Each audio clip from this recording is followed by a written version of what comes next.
Hello, welcome back. So we are going to continue to read novel Lord of the Mysteries, Volume 1, The Clown by Cuttlefish That Loves Diving. Last time we read chapters, I think up to 72. What happened? 70, 71, and 72. Oh, right.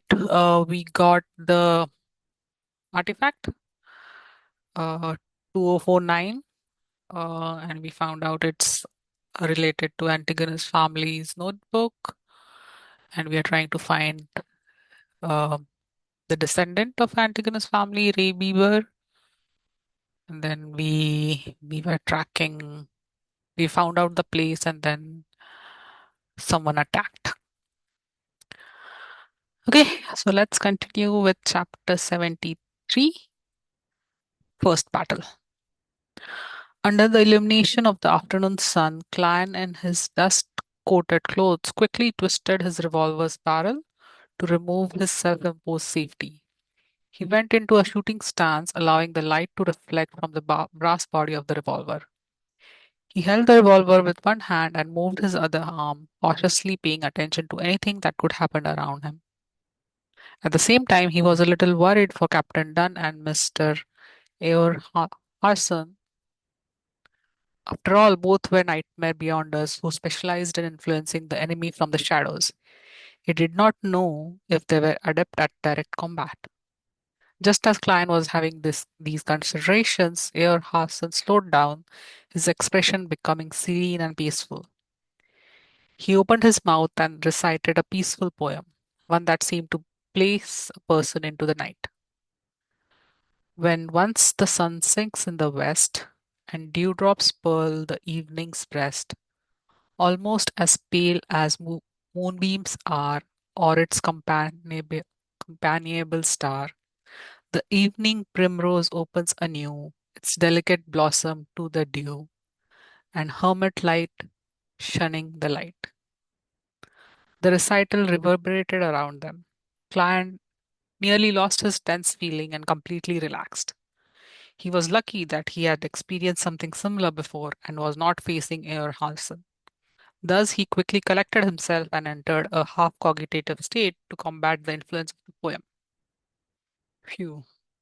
He let out a sigh of relief. He no longer had any doubts about Dunn and Ao's direct combat abilities. As he had only advanced recently and still did not have a deep understanding of the sequence motions, client had forgot client had forgotten that the sequence 7 nightmare was the advancement of the sequence 8 midnight poet. They could keep whatever abilities that they had before and in fact enjoy a small increase in their abilities. The impression Klein had of the Midnight Poets all came from Leonard Mitchell. He knew that this job inherited the unique traits of a sleepless. They were good at combat, shooting, climbing, and sensing. They were also adept at influencing the living creatures around them through the use of various poems. In simpler terms, they were violent poets. While Ayer was reciting his poem, the large wooden crates stacked up around them seemed to suddenly ripple like water. A man wearing a black tuxedo and half-top hat appeared. But but this man's face was painted in three pastel colors: red, yellow, and white. The sides of his lips were arched high like a clown, forming a ridiculous contrast with his formal wear that was suitable for joining an evening banquet. Third, third, third. The black-haired Lorota, who had been introduced as a sharpshooter, charged forward quickly. She had a gun in one hand and clenched the other into a fist. She made it within inches of the suited clown in a few steps. The suited clown seemed to be affected by Eor Harson's poem. His body was swaying and he had a peaceful expression in his eyes. He did not have any desire to retaliate. Lorota tilted her body with a boxing maneuver as she pulled back her fist and then punched toward the suited clown's face. Bang!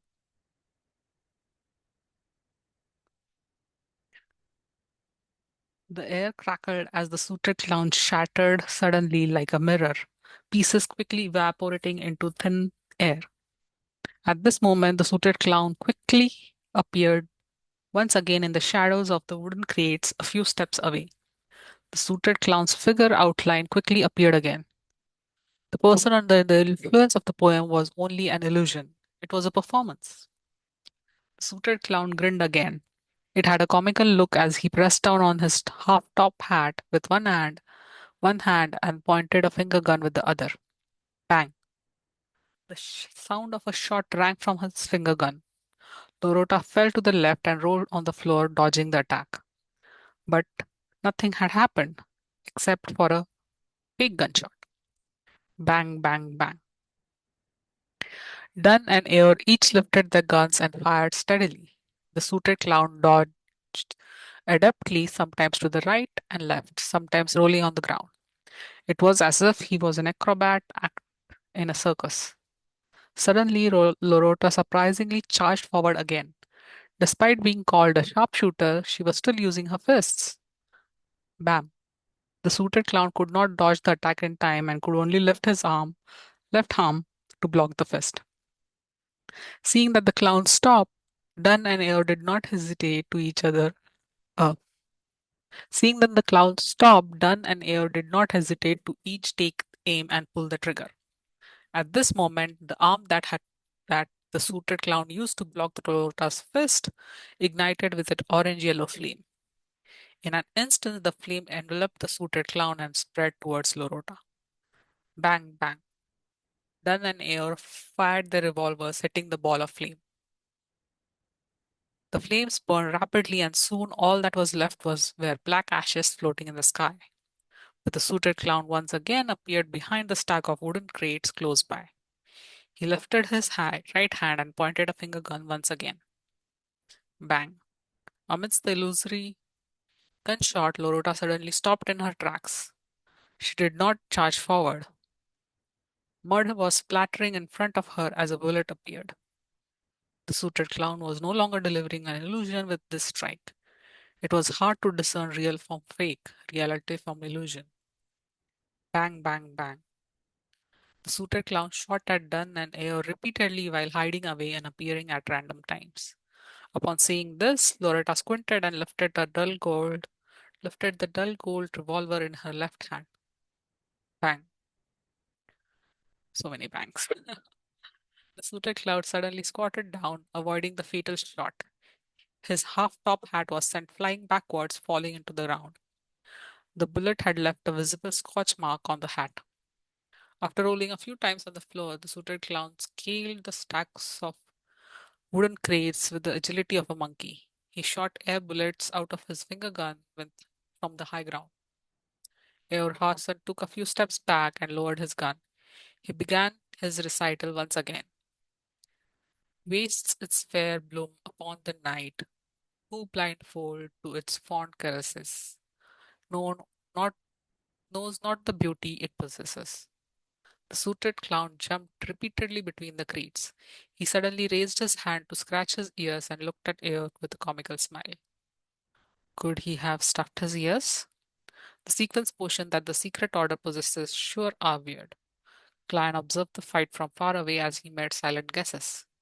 But just as his thought flashed through him, he suddenly saw a figure appear at the top of the warehouse beside him. Furthermore, it was running straight where Ray Bieber was hiding. That figure was dressed in a grayish-white uniform, one which the workers at the dock wore. His face also appeared to be painted red, yellow, and white.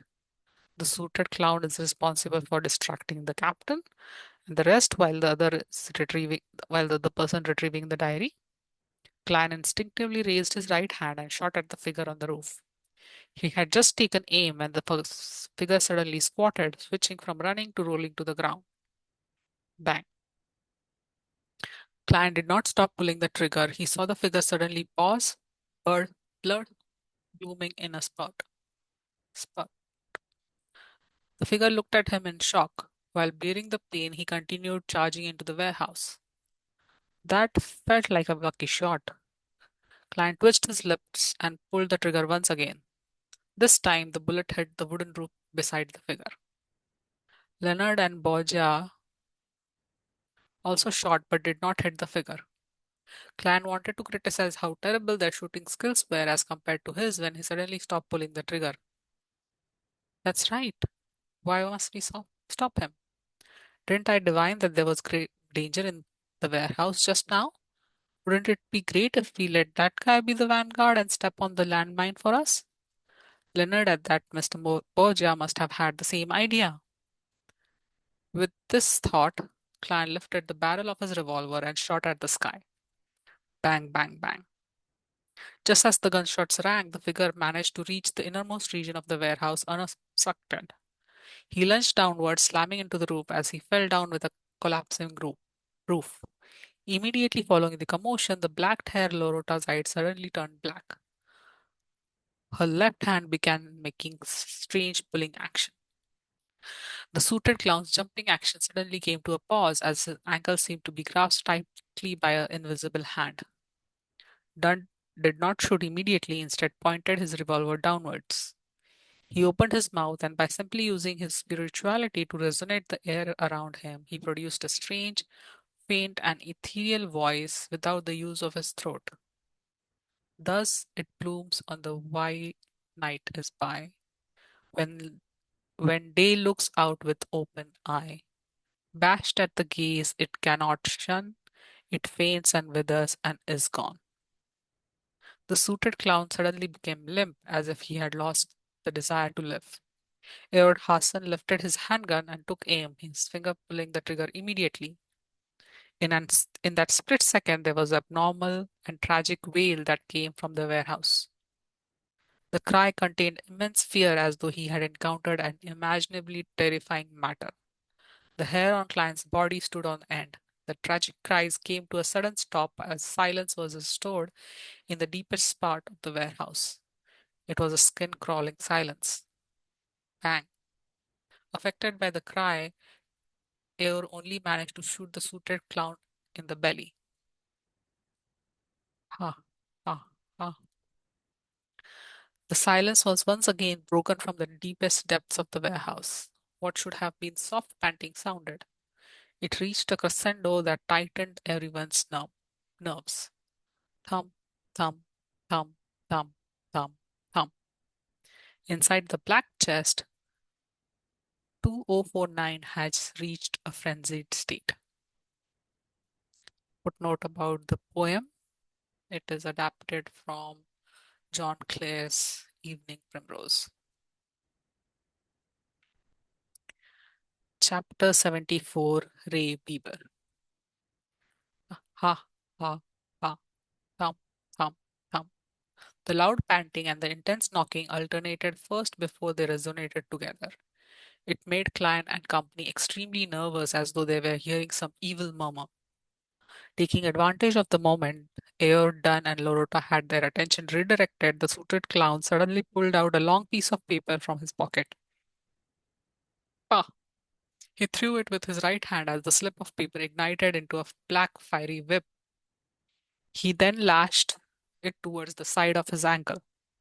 The fleeting but tragic scream sounded as the suited clown escaped the invisible shackles and did a backflip. Bang, bang, bang. Dunn and Ayer, Dunn, Ayer, and Lorota shot, but their bullets only ended up hitting the wooden crates. The suited clown did not stay any longer as he pressed down on his wound with his right hand while escaping in the direction opposite the warehouse. He was so fast that in the blink of an eye, all that was left was a hint of his back. And before he vanished, his right hand, which pressed down on his abdomen, moved toward his left arm. The wound on his stomach had already vanished, looking completely fine. The location on his left arm, which he touched with his right hand, suddenly became badly mangled, and the silver bullet appeared in the torn flesh. Dunn and the rest didn't chase after him because the panting from the innermost warehouse was so loud that it was making them nervous and insecure. Bang! The door of the innermost warehouse suddenly exploded and flew in all directions. Then something wrapped in a torn cloth flew out and landed not far from Klein. When Klein cast his gaze over, he realized it was an arm. Its bloody flesh had been chewed on, and its white bones were cracked in irregular fashion as they jutted out. One item after another flew out.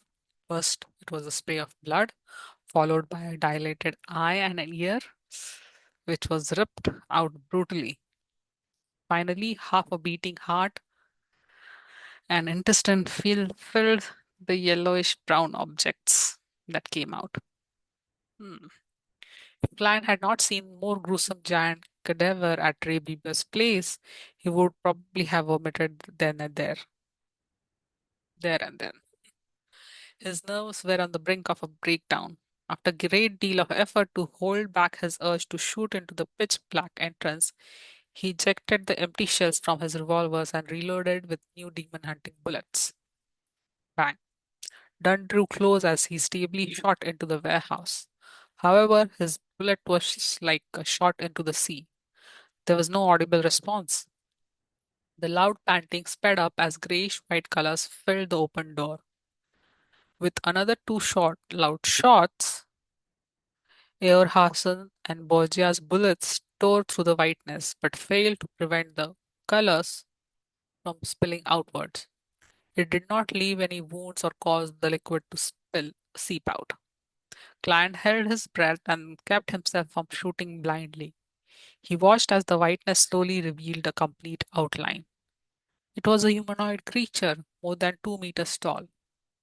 Its limbs, its limb joints were all unnaturally twisted. It was all, it was as though they had snapped by someone forcefully. The white bones poked out from under its skin as the entire grayish white surface was filled with gullies like human brain that had been stripped from a shell. The monster had grayish white, rotting, sickly liquid flowing all over. Its head looking relatively normal with deep wrinkles and pale skin. As it opened and closed its mouth, Clan could see a porcelain false tooth that looked close to falling out. A few strands of bloody saliva and bone and flesh that had been minced. Whoa. I think this is the first time an actual monster appeared, right? In the book. In the Donghua, there were I think many others. I think in the book, this is the first time.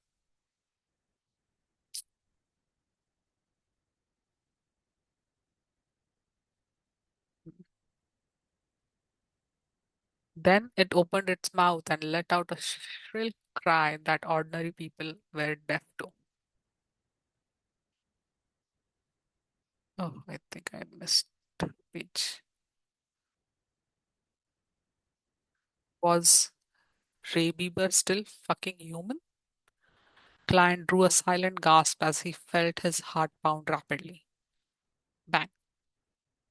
Leonard's demon hunting bullet hit Ray Bieber's forehead and tore right through it, leaving behind a deep hole.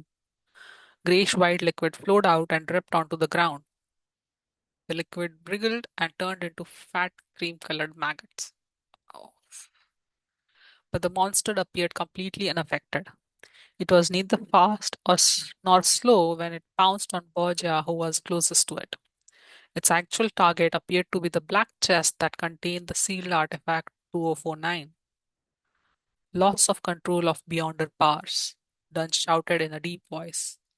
Lorota, it looks like a dead soul, so quickly look for its weakness. Oh, it's not daily in the book, it's Lorota. All right, Lorota did not speak further as she raised her hands to press down on her eyes. Her pupils turned grey then colorless, as though she had entered the world of spirits and a kingdom of dead souls. She looked down at the enemy from higher vantage point as she searched for a node. Client saw that the normal bullets Client saw that the normal gunshot was ineffective, so he did not bother wasting more of his bullets. He lifted his hand to tap at his glabella to activate his spirit vision. He planned on helping Gravedigger Loretta. From his vision, Monster Bieber only had one kind of spiritual glow left. It was purely grayish white. the whiteness filled with craziness. Apart from that, Clan saw nothing else. At that moment, Eor Hassan and Leonard Mitchell sang simultaneously. Oh, the threat of horror, the hope of crimson cries. One thing at least is certain that this life flies. One thing is certain, and the rest is lies. The flower that once bloomed forever dies. The power that allowed one to enter a peaceful slumber emanated. The twisted grey-ish monster gradually slowed down as though it could not fight against the charm of the poem. Then it opened its mouth and let out a shrill cry that ordinary people were deaf to. Ah, bang! Client felt a sharp pain in his head as he automatically exited his spirit vision state. He felt warm liquid flowing out of his nose, and when he subconsciously wiped at it with his hand, he discovered the back of his hand was covered in blood. Eeyore and Leonard fell back to the ground at the same time. They had blood stains lining the corners of their lips, noses, and eyes. Borgia, Dunn, and Lorota each took a step or two back, the color in their face draining.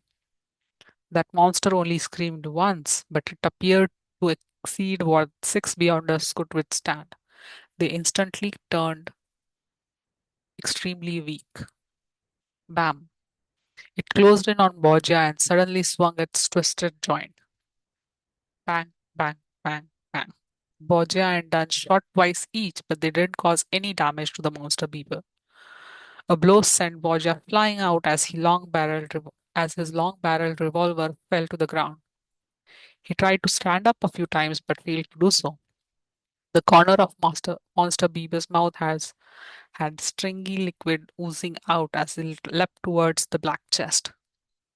At that crucial moment, Air Hassan shot a bullet at the box to knock it some distance away, preventing Monster Beaver from grabbing it. Its momentum brought it forward by more than 10 meters. The black chest cracked, and as the thumping within turned more intense, it grew more obvious. Found it, the black haired Lorota finally spoke. I need you to control it at least 3 seconds. All right. Didn't delay any further. He extended his hand to tap his glabella and closed his eyes. He seemed to fall asleep as shapeless waves slowly rippled out one after another. In that instant, Monster Beaver paused, and the craziness in its eyes quickly receded. Its thin, transparent eyelids began to close uncontrollably as well. Dunn's body started quivering, and something popped up under his clothing and wriggled on the spot. It was as though he had slippery scales. It was as though he had slippery, scaleless snakes within. Lorota rushed over and with a roll arrived under Monster Beaver. She supported herself with one hand while raising a clenched fist, bombarding Monster Beaver's crotch like artillery. Oof. She ignored the corrosive pain but supported herself against the ground and directed more strength once again. She went higher a little as her fist drilled deeper. Rip.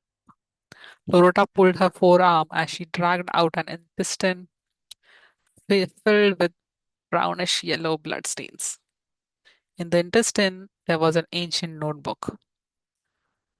Monster Beaver let out a blood-curdling scream, and his body suddenly lit up as though it was melting.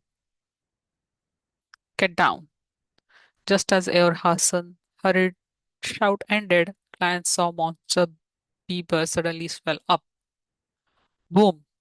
Amid the loud explosion, the distant client was tossed into the air by the shock wave and landed heavily. He struggled to stand against the swirling headache, and he saw Monster Beaver turn into the pile of disgusting rotting flesh. Then he saw Dunn and Lorota, who were a dozen meters away, looking like they had been knocked out. Earharson, Borgia, and Leonard Mitchell were on the ground too, some groaning in pain, some struggling to stand up but failing. Klein was just about to relax when he suddenly saw a familiar object about 2 or 3 meters away from him. The black chest had stopped rolling, and the cracked surface was facing the sky. A skinny brown arm extended out. Sealed artifact 2049. Fuck. Client's heart tensed up as he immediately leapt in the opposite direction in a bid to escape 2049's effective range. The blast from before had thrown the black chest near him, and at that moment, Client's head suddenly buzzed as his thoughts turned sluggish. Chapter 75. Saving himself. Oh no, I have been controlled by the puppet. Captain and company are either unconscious or have yet to recover. They can't even get up. They will not be able to wake me up in time. No, I have to save myself. Everything before Client's eyes was happening in a slow motion. All his joints and his brain to have seemed to and his brain all his joints and his brain seemed to have been coated with an ever thickening layer of glue. He had no interest in becoming a human version puppet, so he seized the opportunity of not being fully controlled by trying his best to seek a way to save himself. I definitely cannot hit it myself. There must be an external force. External force? I'll give it a try. There's no time for hesitation. Without the luxury of time to think through things, Clan came to an idea in less than 3 seconds. He moved his rusty knee joint and took a counterclockwise step. At the same time, he did not try to escape the invisible rope that hung around his throat. All he did was recite inwardly, the immortal Lord of heaven and earth for blessings. He wanted to use the mysterious world above the grey fog to awaken himself and escape sealed artifact 2049's assimilation.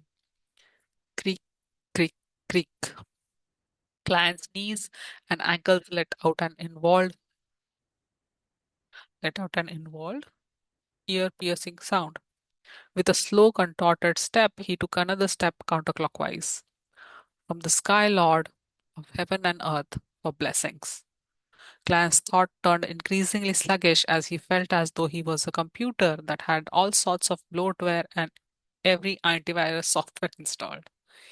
He lifted his left foot in a jerky manner as he took another step in the required spot.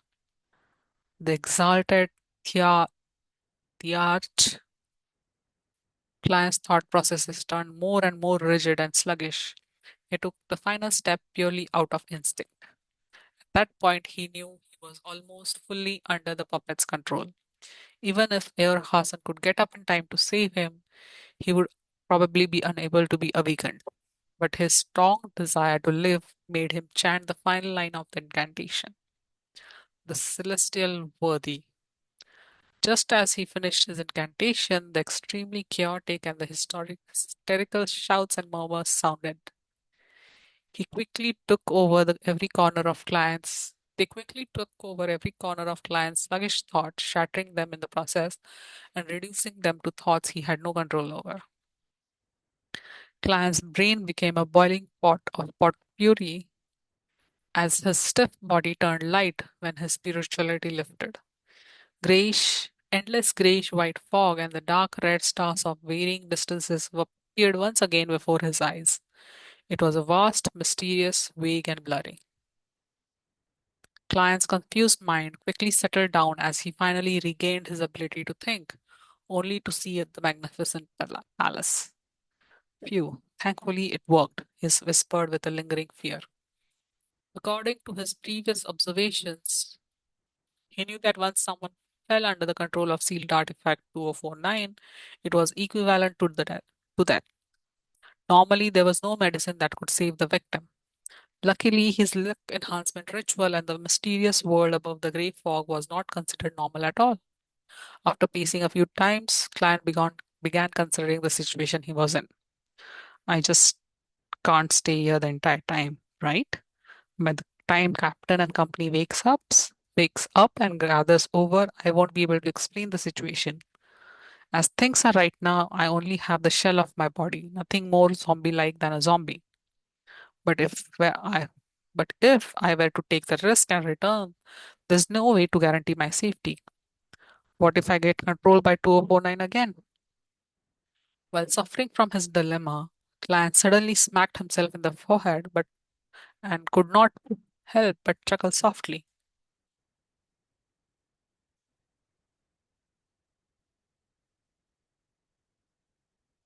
It looks like I haven't gotten used to my status as a seer. Before he finished his sentence, he appeared at the seat of honor in front of the long bronze table, sitting on the high backed chair with a strange symbol. Clan extended his hand as a pen appeared out of air. He scribbled a sentence on the illusory piece of paper.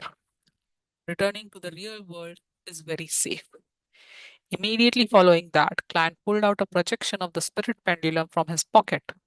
After a few gatherings, he discovered that the items he brought on him were projected above the grey fog, but they were relatively illusory. Klein held the silver chain with his left hand as he allowed the topaz to nearly touch the paper. He calmed his breathing and his eyes. He calmly repeated the word on the piece of paper. Returning to the real world is very safe. Returning to the real world is very safe.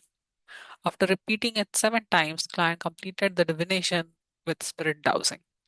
He opened his eyes and saw that the topaz was slowly oscillating, oscillating, guiding the silver chain in the clockwise spin. Clockwise is an affirmation while counterclockwise is negative. Returning to the real world is very safe. Client heaved a sigh of relief as he habitually stored the chain away. Then he released his spirituality and wrapped his body as he simulated a plummeting state. The hazy fog and the deep red star turned ethereal and charged upwards. Client soon saw himself in a daze in his original position. He saw the brown puppet halfway out of the chest. He also noticed that the sealed artifact had apparently stopped all motion. His physical senses reached to his brain, and just as he was about to try and move his arm to determine his condition, he suddenly heard a voice concealed within the wind. Do you wish to be awakened? You can be saved as long as you promise me one thing. This one thing is to help me take that Antigonus family notebook. Not if you agree. I know you are still capable of completing that action. Who is it? Yes, 2049 doesn't seem like it attempting to control me. That's right. It will not repeatedly influence the same person. There'll be a break. Klein was shocked, but he did not show it on his face. At that moment, the voice suddenly added quickly, you can obtain additional reward if you complete this matter. I know you are a seer. I also note that the Church of Evernight does not have the sequence 8 that succeeds sequence 9, but our secret order can give it to you. Oh, to be honest, I was a seer before. If not, I wouldn't have dared return. To show you my sincerity, I can now tell you that the corresponding sequence 8 of seer is clown. Clown? Secret order? Client nearly did not maintain his puppet state. He never made the connection between the seer and clown. Were they about to become the head honchos of a circus? All right, make your choice. Believe me, you no longer have much time left to waste. The voice sounded with the wind again. The distant Dunn and were still unconscious. Borgia seems heavily injured as he moaned without moving. Eor Hansen and Leonard Mitchell were in a relatively good shape as they attempted to sit up. Why me? The secret order is that suited clown from before. After he escaped, he secretly returned in a bid to fish in troubled waters. Upon hearing the voice, all sorts of doubts instantly flashed through Client's mind. Since the person said that he was a seer, Client attempted using the thought process of a seer to analyze the situation. He dared return because he divined hope. He believed that the monster Beaver would be destroyed and that we would suffer a heavy setback. He did not take the notebook by himself or deal with us directly because he likely divined that would contain immense risk. Therefore, he is suspecting Captain and Madame Lorota are feigning unconsciousness, or that this is a trap laid out for him. He did not make further divinations to determine my present state, partially because, firstly, he might not have the time. If he waited any longer, Mr. Eorharson and company would have regained some of their combat strength. Secondly, he belittles me and thinks it's unnecessary. He understands the seer very well and is confident that I am unable to escape the puppet's control. He is using me as cannon fodder to probe for any traps. From another angle, this also means that the luck enhancement ritual did not cause any abnormal appearances. With his brain no longer sluggish, Client felt that his line of reasoning was clear. He was quite confident of his thoughts and goals of the suited clown. As for the clown's promise, he believed not one bit of it. Cannon fodder did not have any human rights.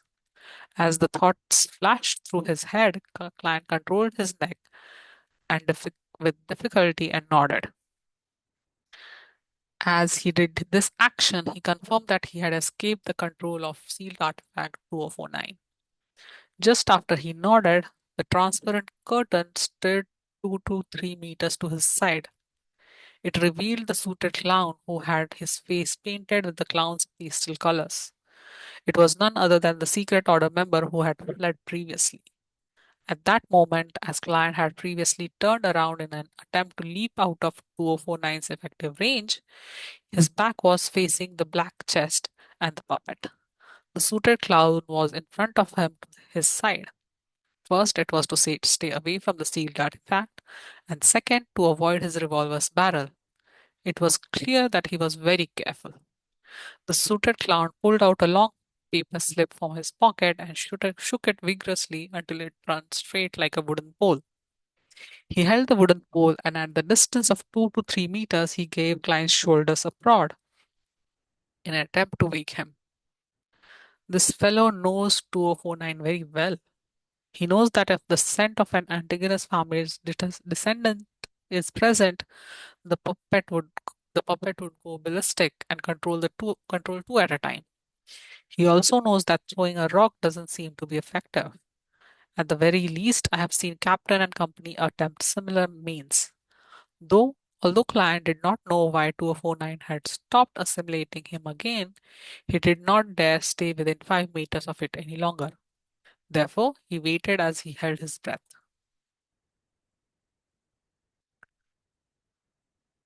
Just as the wooden pole was about to touch his shoulder, Client suddenly raised his left hand and grabbed the edge of the pole and yanked it backwards.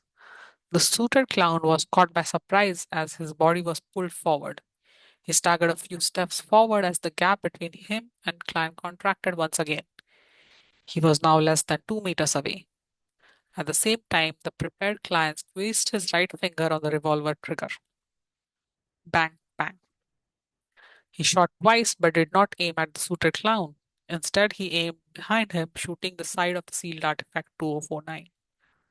Before the gunshot rang, the suited clown had taken the initiative to roll from his staggering state. He had instinctively backed off. Clan released his hand, which had grabbed the wooden pole as he took several steps away rapidly and rushed out of danger zone. Just as the suited clown rolled twice and was about to jump backwards, his head went abuzz as his thoughts rapidly turned sluggish. No good. He forced me to dodge in the direction of Antigonus' puppet. I am within 5 meters. How could he not be controlled by the Antigonus puppet? The suited clown stopped from his rolling as he attempted to crawl out with his seemingly rusty joints. At that moment, Client had already turned around. He held his revolver with both hands as he aimed at the slowly moving target. To him, that was equivalent to shooting a fixed target. Having seen the suited clown's battle with Dunn, Eeyore, and Lorota, Client knew that he was agile and good at rolling. Therefore, even when they were just a meter or two apart, he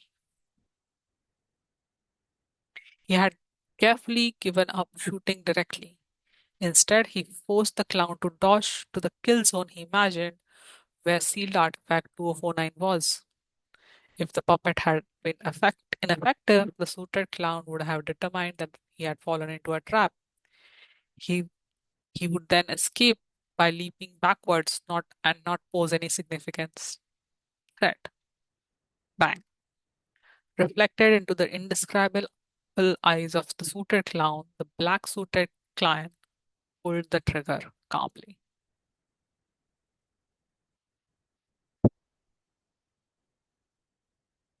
Okay, I think we'll stop here for today.